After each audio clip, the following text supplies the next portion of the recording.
They discovered an abandoned tent in the jungle, then heard crying inside. The jungle was dense and loud, alive with insects, rustling leaves, and distant bird calls that echoed like forgotten whispers. Tyler had never been here before, not this deep. Neither had Mia or Jordan. The three friends, city kids by default, had followed a half-faded trail map posted online, one promising waterfalls, cliffs, and untouched terrain for the most adventurous. But it was Jordan's idea to push past the last marked point.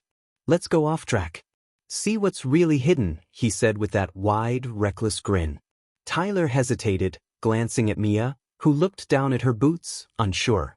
The jungle here seemed older, heavier. And then it began, the silence. No birds, no bugs, just air too thick and still. Then they saw it.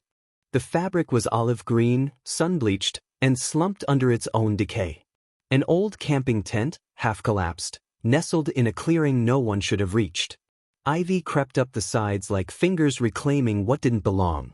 "No one's been here in years," Mia whispered, crouching. Inside, there were signs of life, sort of. A rusted lantern, a child's sock, torn pages from a field journal. But there was no food, no water, no signs of fire. Then, as Jordan stepped around the tent, he stopped. "Guys," he said, voice low. "Someone's crying." At first Tyler thought it was the wind. Then he heard it too, a low, shuddering sob, coming from behind the trees. It was a child. Tyler ran toward it without thinking, heart slamming in his chest. The sound was distant, but consistent, a girl's voice, maybe 5 or 6, crying and repeating something. "I want to go home. I want to go home." They reached another clearing. Empty. Just moss-covered roots and a rotten log.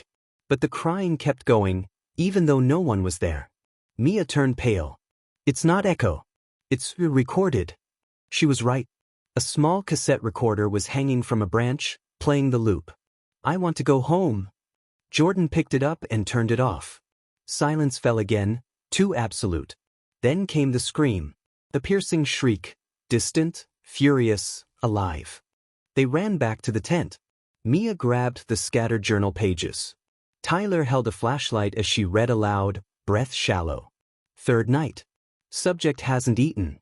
Keeps crying for her mother. But it's impossible. She doesn't remember who her mother is. Day 6. Mortes. She calls the trees her friends. She keeps saying the jungle brought her here. Day 9.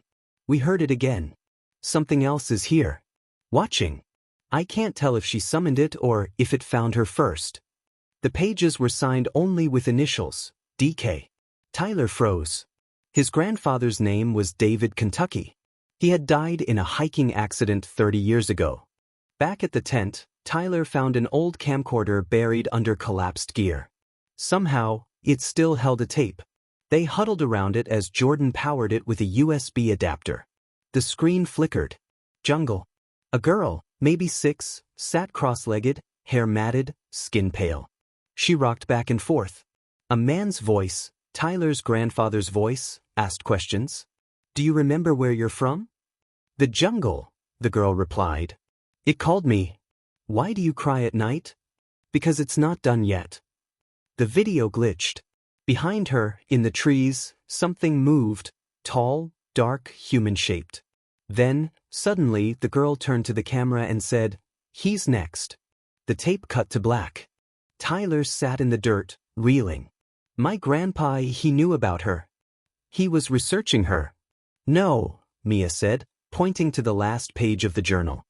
"Her name is Lila. She was my daughter. She vanished in the jungle 3 years before I found the tent. I stayed here to find her.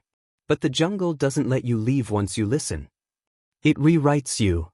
The wind stirred, and with it, the crying started again. But this time, it was coming from inside the tent. They turned, slowly. There, crouched in the far corner, was a girl with long, tangled hair. She looked up. Her eyes were gone, hollow, endless. She smiled. "I remember you." Jordan stumbled back, hyperventilating. Mia stepped forward, transfixed. "She looks like my sister." But Mia never had a sister. Not that she could recall.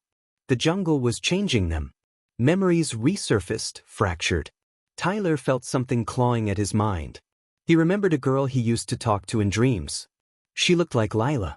Then the tent walls began to ripple, like fabric underwater. The voice, soft, familiar, whispered, "We were all children once, but someone has to stay behind." Mia looked at Tyler. "We have to leave. Now." They grabbed the journal, the tape, and bolted through the green. But the trees weren't in the same place anymore. They wandered for hours or maybe minutes. Time no longer moved linearly. The crying faded. The jungle grew darker.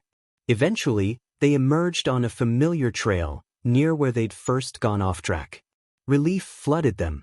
They got back to the car, drove in silence. But Tyler couldn't stop thinking about the girl. About the recordings. About his grandfather. At home, he reviewed the tape again. Right before it ends, there's a frame he hadn't noticed, of himself, as a child, standing next to Lila. He doesn't remember it. Then his phone buzzed. An audio file, no sender. He played it. "I want to go home." His own voice.